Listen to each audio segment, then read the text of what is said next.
It's hard to imagine how a single sound could shake the heart of an empire. But on the plains of Marathon, in 490 BC, that's exactly what happened.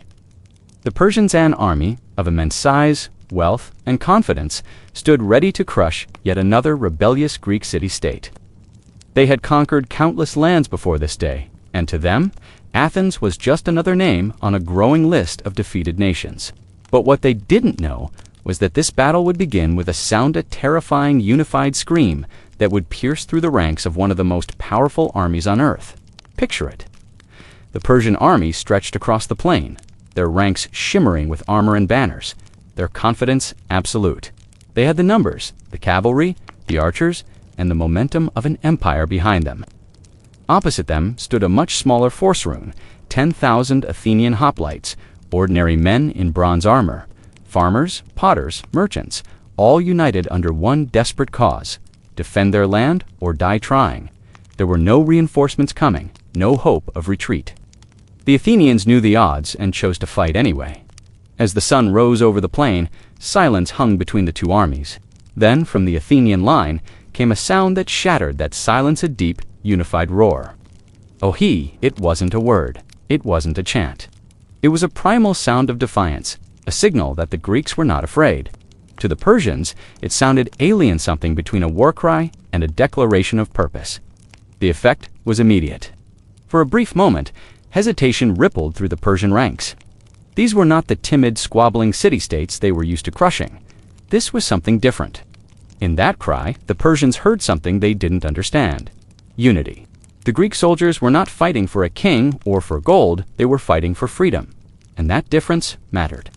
The war cry wasn't just about making noise. It was about making a statement.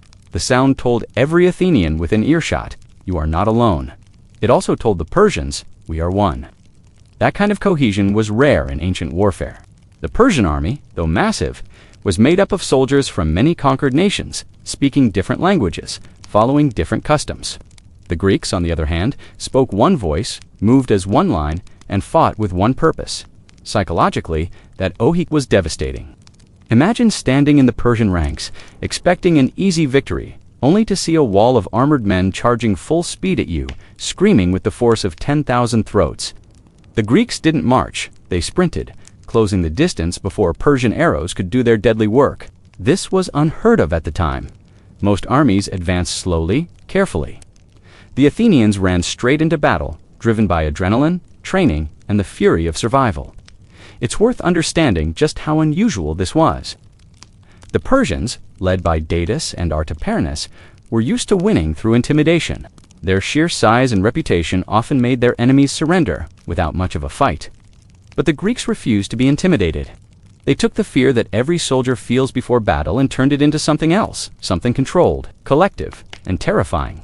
The A-OHEE wasn't about scaring the Persians directly, it was about channeling fear into unity. When you shout as one, the fear dissolves. You stop thinking as an individual and start moving as a single organism. That's the real brilliance behind this moment. Ancient warfare wasn't just a clash of weapons, it was a battle of nerves. Morale often decided the outcome before the first spear was thrown. And at Marathon, morale was everything. The Persians expected easy dominance. The Athenians expected death, but refused to yield. Their war cry became a declaration of psychological warfare. It wasn't planned propaganda, it was instinct, refined through discipline and shared purpose. For the Athenians, every man in that line knew what was at stake. They weren't just fighting for land, they were fighting for the survival of their democracy, their families, and their identity. The Persians represented empire and submission. The Greeks represented defiance and autonomy.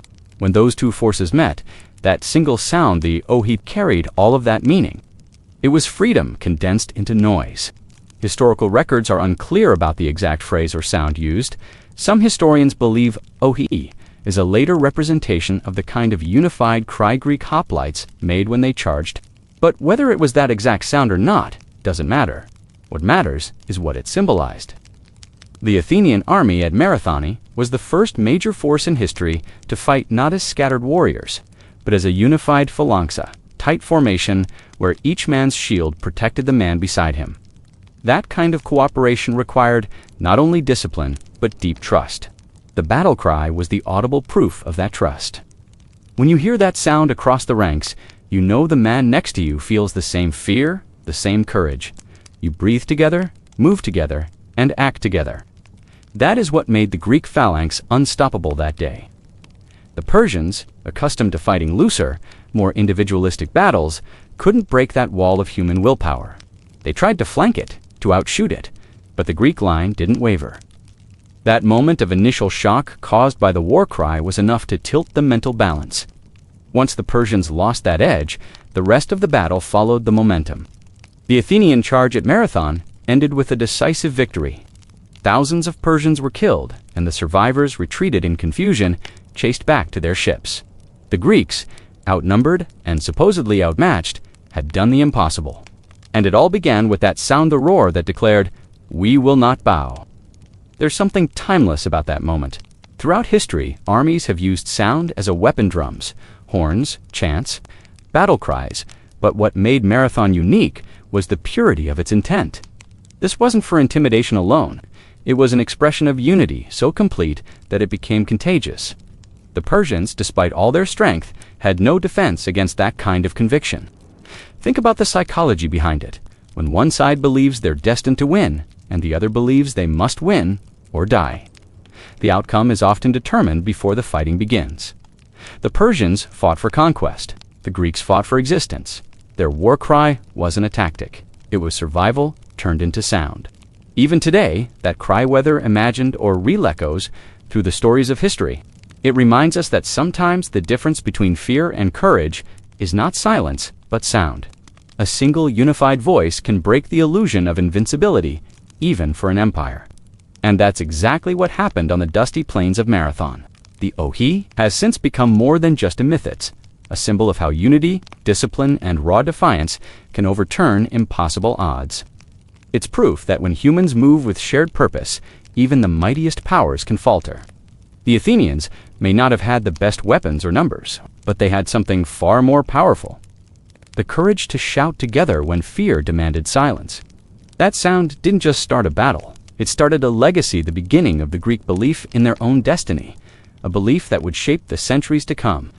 And if you want to hear more stories where history isn't just told, but felt, where a single sound can change the course of empires, make sure to like, comment, and subscribe to Dumb Historian, where the past speaks louder than you think. Xerxes had come to Greece expecting another victory parade. His scouts had reported a ragtag collection of city-states, more interested in bickering with each other than fighting a real war. His generals had warned him that the Greeks were stubborn, but he believed stubbornness wouldn't save them from a storm of arrows. When his fleet and army gathered at Marathon, it looked more like the end of Greece than the start of a fight.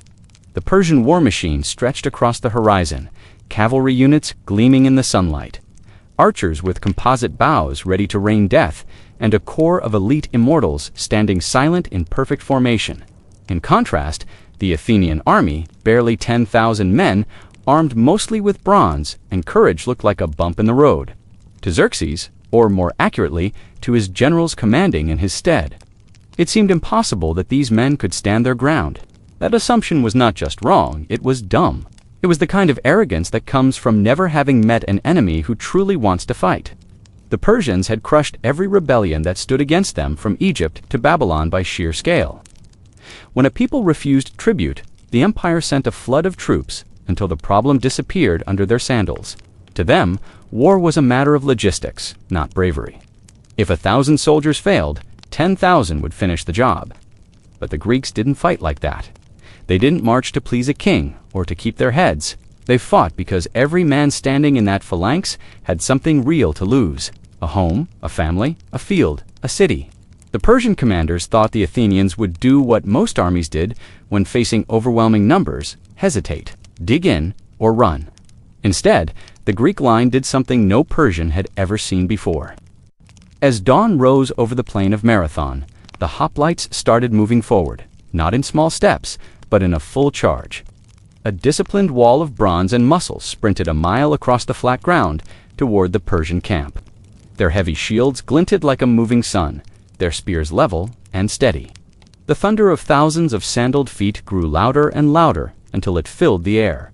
The Persians stared in disbelief. This was madness. Infantry didn't run into arrows. That was suicide. But the Greeks had done their math. They knew the effective range of Persian bows, and they knew that the faster they closed the distance, the fewer men would fall before contact. Every heartbeat brought them closer to the safety of melee combat, where their heavy armor gave them the advantage. When they reached the Persian lines, the shock was immense. The first clash sounded like metal tearing stone. Shields slammed into wicker barriers, spears punched through armor, and men screamed as the tight formation of hoplites drove forward like a single creature with one purpose. The Persians were used to breaking enemies from a distance. Their archers were among the best in the world, trained to darken the sky with volleys of arrows that rained down death long before a sword could swing. But when the Greek charge hit, their archers became useless. There was no time to draw, no space to shoot, and nowhere to retreat. The Persian line buckled under the sheer weight of bronze and determination. The noise was overwhelming. You could hear the crunch of shields, the grunts of men straining against each other, and the short, sharp cries of officers keeping the phalanx tight. Dust rose in thick clouds, mixing with the smell of blood and sweat. In that chaos, the Persian assumption of superiority began to crumble. The more they pushed, the more the Greeks pushed back. The hoplite wall didn't break, it flexed, absorbed the impact, and then surged forward again. The center of the Greek line intentionally weakened, drawing the Persians in. It was a trap, a maneuver that would later define Greek tactical genius. As the Persian infantry rushed to exploit the gap, the Athenian wings closed in from both sides, encircling them. The Persians, trapped between bronze and sea, started to panic. Panic spreads fast in battle. It's like fire in dry grass, one spark, one man turning his back, and the whole line catches. The disciplined, confident Persian formation dissolved into chaos. Imagine standing in that sand, with the sun high and the air thick with heat, and seeing your comrades crushed against the surf as armored men drive spears into your ranks. You came expecting a simple victory, maybe even a chance at loot, and now you're fighting to reach a boat before the enemy reaches you. The great Persian war machine, built on intimidation and numbers, found itself trapped in a situation where neither of those things mattered. The Greek war cry there alarled across the battlefield, deep and rhythmic, a sound designed to terrify and inspire. It wasn't random shouting. It was a single unified noise, the voice of an army that knew what it was doing. The Persians had never faced that kind of coordination before. Their conscripts came from dozens of conquered lands, each speaking different languages, each loyal only to the gold that fed them. The Greeks fought as one body, each man's shield protecting the man next to him. When the Persians saw that unity, it broke something inside them. Even after the battle turned into a rout, the Athenians didn't relax. They kept their line tight and their discipline intact, driving the Persians back to their ships. Archers and cavalry, who had seemed so terrifying in the morning, were now scattered and useless. The beach turned into a killing ground, with soldiers drowning in the shallows as they tried to escape. When the last Persian ship pulled away, the Athenian hoplites stood silent among the dead, their bronze armor streaked with blood and sand. Xerxes would later hear reports of this disaster, and his response would be a mix of disbelief and rage. How could an empire like Persia lose to a city-state smaller than one of his provinces? His commanders blamed terrain, wind, timing, anything except arrogance. But at the core of it, the real mistake was simple. They thought numbers would win the day. They forgot that men fight wars, not head counts. In the calm that followed, the Athenians understood what they had just done. They had not only defended their home, they had shattered the myth of Persian invincibility. The world's largest empire had just been stopped cold by farmers, potters, and tradesmen turned soldiers. Xerxes had expected fear and surrender. What he got instead was defiance made flesh. The Persians learned that day that the Greeks didn't break easily. They didn't fight for a throne or a god-king. They fought for freedom in the most literal sense, the right to live on their land without a foreign ruler, as tax collectors, or soldiers standing over them. When the battle ended, the Greeks collected their dead with quiet care, honoring each fallen man as an equal. There was no looting, no parades, just silence and exhaustion. That silence was more powerful than any boast. It meant the Greeks knew this was only the beginning. The Persians would return in greater numbers, led by Xerxes himself. But for now, on that plain near Marathon, the myth of Persian superiority lay buried under the bodies of the fallen. Xerxes' dumb assumption wasn't just a tactical failure, it was a misunderstanding of the human spirit. He believed fear would make men yield. He didn't understand that sometimes fear hardens resolve. Sometimes it pushes men to do the impossible. And on that day, 10,000 Greeks proved that even the mightiest empire can falter when its leaders underestimate the will of those who refuse to kneel. The Persians left, thinking it was just a setback. The Greeks knew it was a turning point. Marathon became more than a battlelet, became a warning written in blood and bronze. Never assume an easy victory. Never think numbers alone can crush belief. Xerxes' grand army would return larger and better supplied, but that first miscalculation, that dumb assumption, would haunt every step they took across the Aegean. It showed the world that arrogance on the battlefield can be deadlier than any weapon. The sound that rolled across the plain was not random shouting. It was the voice of a single, unified machine built from flesh and bronze. The Greek battle cry, the alala, came first low, steady, and growing louder with every step. It wasn't just meant to terrify the Persians. It was a way to synchronize the minds of 10,000 men into one purpose. Every hoplite in the phalanx shouted it together, their voices bouncing off the dry hills of Marathon, filling the air until it seemed the ground itself was screaming. The cry cut through fear, through exhaustion, through the pounding of hearts. It turned chaos into focus. For the Persians watching from across the field, it sounded like madness. But for the Athenians, it was control. The phalanx began to move. Each man's shield locked with the next, forming a seamless wall of bronze and leather that gleamed under the morning sun. Spears bristled above it like the teeth of some ancient beast, glinting with every step. The dust rose around their legs, but the formation didn't waver.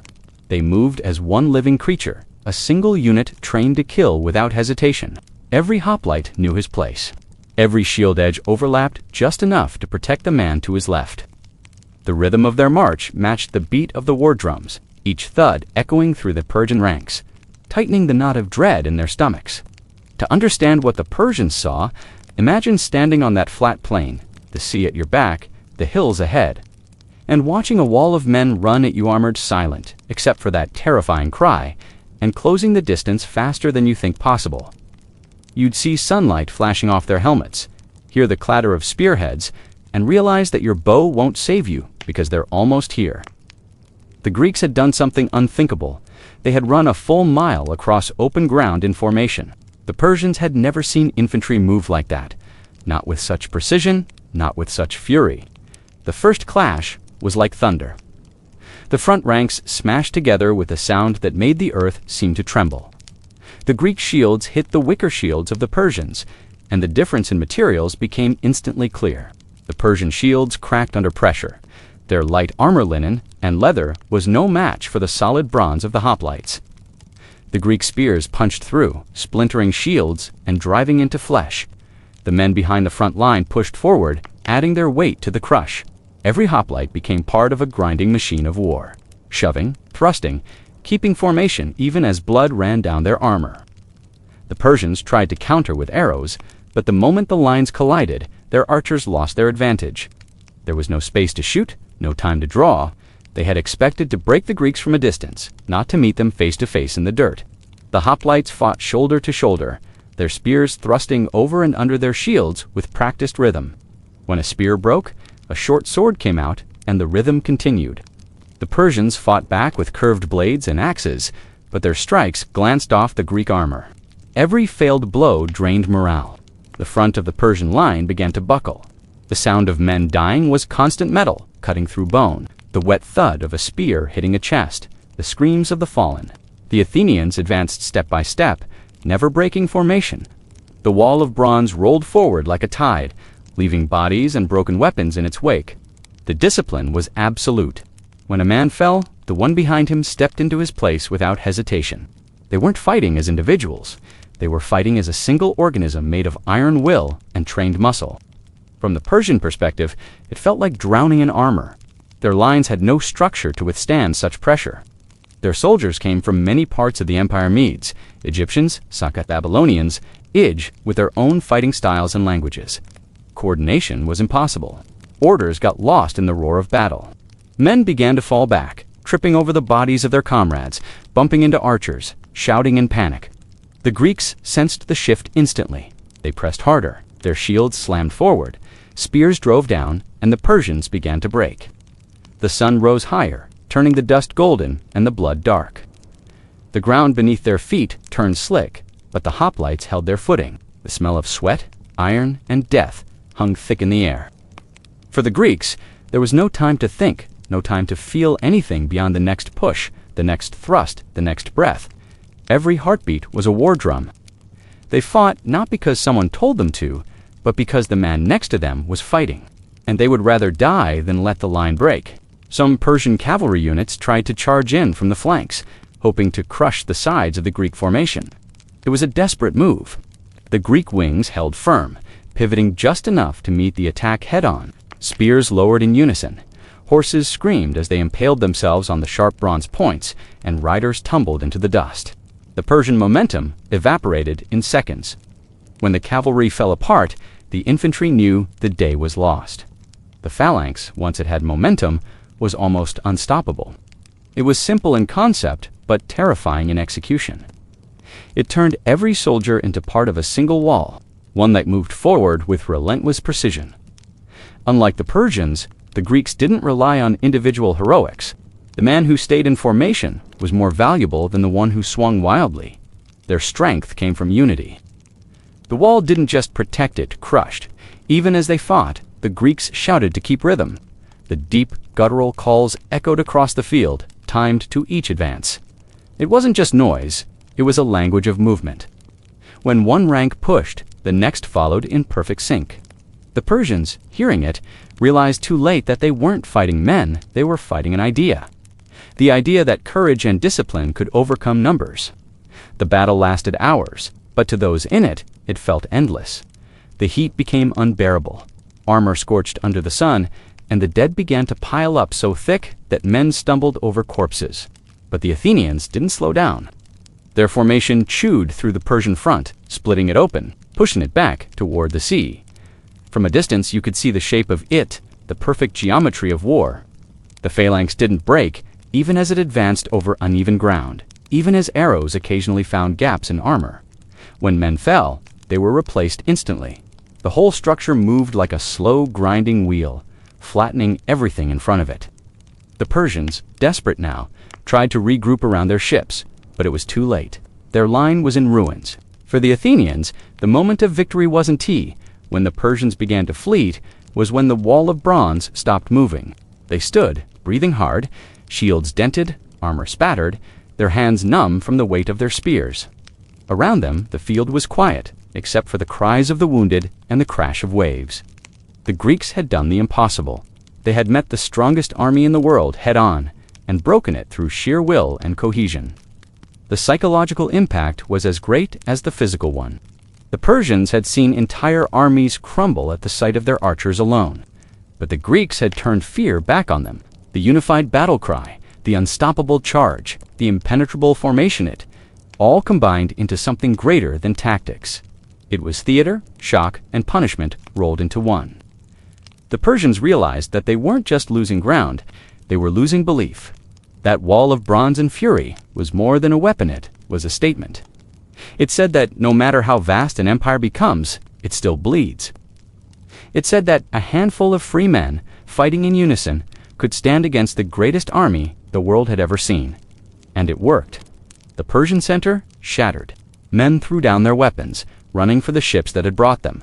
Some drowning in the panic, others cut down as they fled. When the fighting finally ended, the Athenians didn't cheer. They simply stood amid the wreckage, breathing hard, too tired to celebrate. They had become the storm that Datha, disciplined, roaring storm that had broken the illusion of Persian invincibility. The phalanx had proven what no one had believed possible. That courage, when shaped by discipline, could make men into a wall no army could breach. The sound came first long before the glint of bronze, or the sight of shields, A-OHEE. The cry tore across the plain like a living thing. It wasn't the random shout of a mob. It was sharp, focused, and terrifyingly unified. 10,000 voices, each belonging to a man already committed to killing or dying. Roared that sound until it seemed to shake the air itself. It rolled down from the Greek line and struck the Persian ranks like a wave. That sound meant one thing: there would be no hesitation, no surrender, no half-hearted stand. The men making that noise were already past fear. For the Persians, it was like hearing death coming toward them. They had fought hundreds of battles across continents, and in most cases, their enemies broke long before the arrows flew. The mere sight of the Persian banners, embroidered with lions and dragons, the shimmering ranks of archers and cavalry stretching as far as the eye could see, was usually enough to make lesser armies collapse. That's how the empire had been built. Through fear and spectacle, the Persians relied on it. They expected submission. They expected terror. But the A-OHEE of the Greeks was something else entirely. It wasn't a sound of fear. It was defiance sharpened into a blade. Imagine being one of those Persian soldiers, standing in the front rank, holding a wicker shield and a short spear. The sun burning overhead, sand already sticking to your face from the morning wind. You look up and see the enemy line of armored men charging full tilt toward you. Not marching, not waiting for your arrows to weaken them, charging. And all the while, that sound fills the sky. It doesn't fade as they run, it gets louder. You try to steady your breathing, but you can feel your hands shaking. You look left and right and see the same fear building in your comrades' eyes. This isn't how war is supposed to go. The Greeks were not just charging for speed, they were charging with psychology. The A-OHEE wasn't random noise, it was a tactical weapon. It told every man in the line that he was not alone, that thousands of others beside him had made the same choice. It stripped away doubt. The cry came from the chest, deep and rhythmic, controlled so it could be sustained during the run. By the time they hit the Persian line, their blood was up, their breathing synchronized, their minds already locked into the fight. The Persians, by contrast, were already breaking inside. The Persian army had power, but it was fragmented. It was a collection of nationsmen from Babylon, Egypt, Media, and beyond each, with their own language and customs. Their discipline depended on the presence of commanders shouting orders, and even then, it was fragile. When that roar hit them, it wasn't just loud, it was incomprehensible. It sounded alien, primal, unstoppable. And when the Greek phalanx crashed into their line, it confirmed what that sound had promised. This was not going to be a long-range fight. This was going to be a slaughter. The Greek hoplites hit with the force of a human battering ram. Spears drove forward, bronze shields slammed into wicker, and armor collided with flesh. The first moments were chaos metal on bone, the grind of shields, the shouts of dying men. The Persians tried to hold the line, but the shock was too much. They had trained to fight at range to weaken the enemy with volleys before closing in. Now they were being crushed by men who had spent their lives preparing for this exact kind of fight. The A-OHEE continued even after the clash, echoing through the lines as hoplites pushed forward. It wasn't just noise anymore, it was rhythm. Every push, every thrust, every shout fed into the next. It created momentum, something the Persians couldn't match. Their lighter armor gave them speed, but in close combat, it became a liability. Greek spears tore through linen cuirasses and split shields. The Persians' curved swords, deadly in open space, were almost useless in the crush. The battle became a brutal test of endurance. Dust filled the air until it was hard to breathe.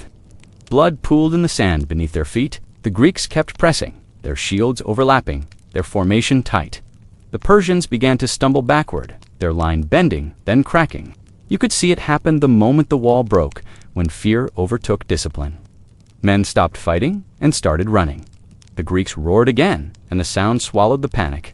It wasn't just the noise of victory, it was the noise of inevitability. Every time the Persians tried to regroup, the Greeks charged again, their cries cutting through the air like blades. That sound, the one the Persians had mocked at first, now haunted them. To hear it meant the wall was coming. To hear it meant death was seconds away. One Persian survivor later described it as the cry of men who had already killed themselves in their minds. He wasn't wrong.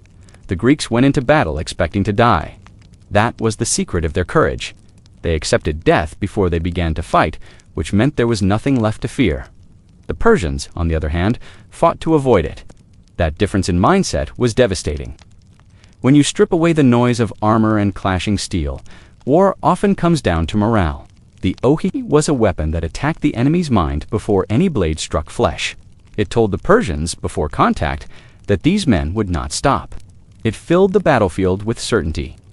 Every Persian who heard it knew, somewhere deep inside, that their usual tricks intimidation Volleys of arrows, cavalry, feints were useless here. The Athenians had trained for this moment. They knew their strengths: heavy armor, discipline, and the ability to hold formation under pressure. But they also knew something the Persians didn't: how to turn fear into fuel. The cry wasn't just for the enemy, it was for themselves, drowned out doubt, pain, and the sound of their own mortality. It reminded them that they were not fighting as individuals, but as one body. The Persian army fought as a collection of men. The Greek army fought as a single machine. Even when the Persians tried to push back, their blows felt weak. The Greeks' armor deflected them. Their shields absorbed them. The hoplites' discipline was total. Each man in the front rank knew the man behind him would cover his back. The roar, still echoing, kept them unified. The sound was a heartbeat that ran through the entire formation. To the Persians, the noise became unbearable. It was relentless, inhuman, and it stripped away the last of their courage. Some tried to retreat, but retreating meant death too. The Greeks followed them, spears stabbing through gaps in armor, shields smashing faces, the A-OHEE chasing them all the way to the water's edge. By the end, the plain of Marathon was littered with broken shields, snapped spears, and bodies. The sea breeze carried the metallic stench of blood. The Persians who made it to their ships didn't look back. They had learned something they'd never forget, that the sound of the Greek charge meant the battle was already lost. For the Athenians, that cry became a symbol. It wasn't fancy, it wasn't poetic, it was raw, animal, and real. It represented the moment when men decided they were done being afraid. The A-OHEE was the sound of final commitment, the instant before chaos, when the only path left was forward. It was the sound of men who knew that hesitation was death. That single, brutal sound defined the Battle of Marathon. The Persians came expecting fear. What they got instead was a noise that shattered their courage before a single weapon touched them. It was the sound that meant business, the moment the Greeks told the world, in one long, deafening breath, that they were not running, not surrendering, and not stopping until the invaders were either dead or gone. The dust hadn't even settled when the story began to spread. Word traveled faster than ships. Marathon wasn't just a battle, it was a shock to the world's sense of order. The mighty Persian Empire, a force that had crushed kingdoms and cowed nations, had been beaten back by farmers, stonemasons, and fishermen who refused to bow. The Greeks had not only won, they had done it in a way that humiliated the idea of Persian invincibility. And it all began with that sound, the battle cry, that carried across the plain, that told the world a new kind of soldier had arrived. The Persians had expected another easy conquest. They had brought their ships, their cavalry, their famed archers. They expected the Greeks to fall like everyone else. But what they met at Marathon wasn't a mob. It was something far more dangerous: disciplined rage. The cry, the charge, the formation, all of it worked together to create a moment that no historian or survivor could forget. That day, the Greeks didn't just win a fight. They rewrote what war could be. The aftermath was as grim as it was glorious. The plain was scattered with Persian bodies, their armor gleaming weakly in the sun. The sea carried away those who had tried to flee. The Greek dead were few in comparison, but each one became a name whispered with reverence. They were buried where they fell, their mounds still standing centuries later, as a quiet reminder that courage and discipline could break empires. Marathon became more than a place. It became a symbol. The Athenians who survived walked through the wreckage in silence. They didn't sing, they didn't boast, they cleaned their armor, tended to the wounded, and began the long walk home. They had done the impossible, but they knew it wasn't the end. They understood that Persia would come back, stronger and angrier than before. Yet in that moment, they had proven that Greece was not weak, not fractured, not afraid.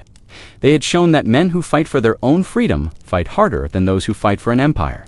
Back in Athens, the city erupted in disbelief when the runner arrived. He had sprinted the entire distance, 26 miles, carrying the message of victory before collapsing from exhaustion. That story, whether embellished or not, captured the essence of what Marathon meant. It wasn't just about killing the enemy. It was about endurance, the kind that pushes past pain, past fear, past logic. The Greeks had turned war into something deeper, something almost spiritual. The Persians, meanwhile, tried to make sense of what had happened. Their commanders blamed terrain, the wind, even the gods, but deep down, they knew the truth. They had been defeated, not by luck, but by will. They had been outthought, outtrained, and outfought. The Greeks had introduced something new into the world, a style of warfare built on unity and discipline rather than terror and spectacle. The phalanx wasn't just a tactic, it was a philosophy. That battle cry, that A-OHEE, still echoed in the stories told around campfires for generations. It became a shorthand for defiance. Every Greek soldier who heard it in later wars would remember Marathon. It meant, hold the line, don't break, don't run. The sound itself carried the memory of men who had charged headlong into death and won. It was the first taste of a legend that would later shape everything from the Spartan stand at Thermopylae to the Athenian fleets that crushed Persia again at Salamis. What made Marathon different from every other victory of that age was its meaning. It wasn't a clash of empires. It was a clash of ideas.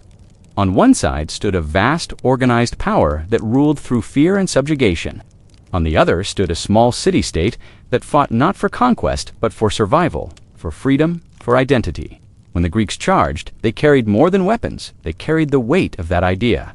And that idea would outlive every empire that ever tried to silence it.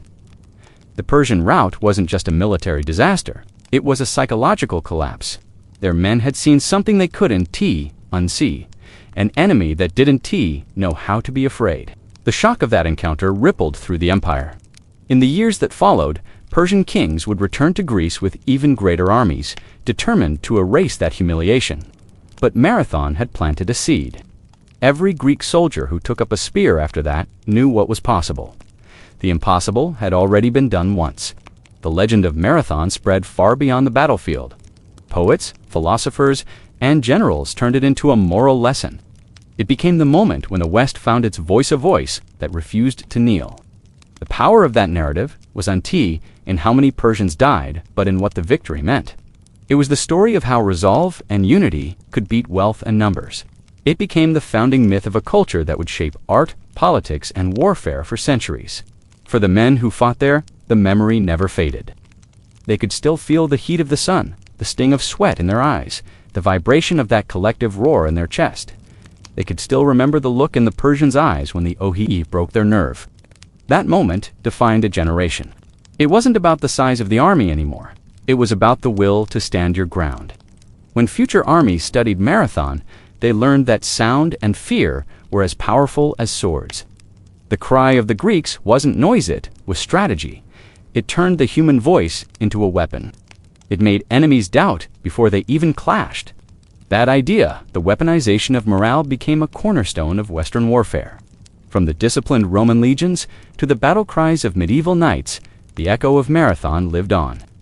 In the years that followed, Athens would rise from that victory to become something new, a cultural and naval power that believed in its destiny. The men who had stood at Marathon taught their sons that freedom wasn't an accident, it was earned in blood. The city began to see itself not just as a collection of citizens, but as a symbol of defiance. The democracy that flourished afterward carried that same spirit, the belief that when people fight together with discipline and courage, they can change the course of history. Even centuries later, when the story was retold in marble halls or scratched into clay tablets, the details might shift, but the essence stayed the same. Marathon wasn't remembered for tactics or terrain. It was remembered for what it proved, that belief could outfight fear. The world had seen armies of slaves and conscripts before, but this was something else: citizens who chose to fight, who made a conscious decision to hold the line no matter what. That concept would echo through every rebellion, every revolution, every moment when people stood up to something bigger than themselves. For historians, Marathon marks the beginning of Western military tradition, not because of numbers, but because of mindset. The Greeks showed that discipline and morale could be stronger than empire. They created a model for warfare that prioritized training, unity, and psychological dominance. Their charge wasn't just physical, it was mental. It hit the Persians' confidence harder than any spear. And so, the story of Marathon became more than history, it became myth. A myth that said the impossible was possible, that a small group of free men could stand against tyranny and win. The A-OHEE became a reminder that courage could be contagious, that sound itself could be a weapon, and that sometimes the loudest thing on a battlefield, ISNT, the clash of steel at S, the roar of belief, that's how legends begin. Not in the numbers or the strategies, but in the sound that makes men realize they can win. And that's why, thousands of years later, we still talk about Marathon. Because it wasn't just the start of a Greek victory, it was the start of an idea that changed the world. If you enjoyed diving into the chaos, the noise, and the strange brilliance of how one battle cry changed history, stick around. There's a lot more where that came from. Hit like, leave a comment on what ancient battle you'd want to see broken down next. And subscribe to Dumb Historian, the place where the past still yells at you in ancient Greek.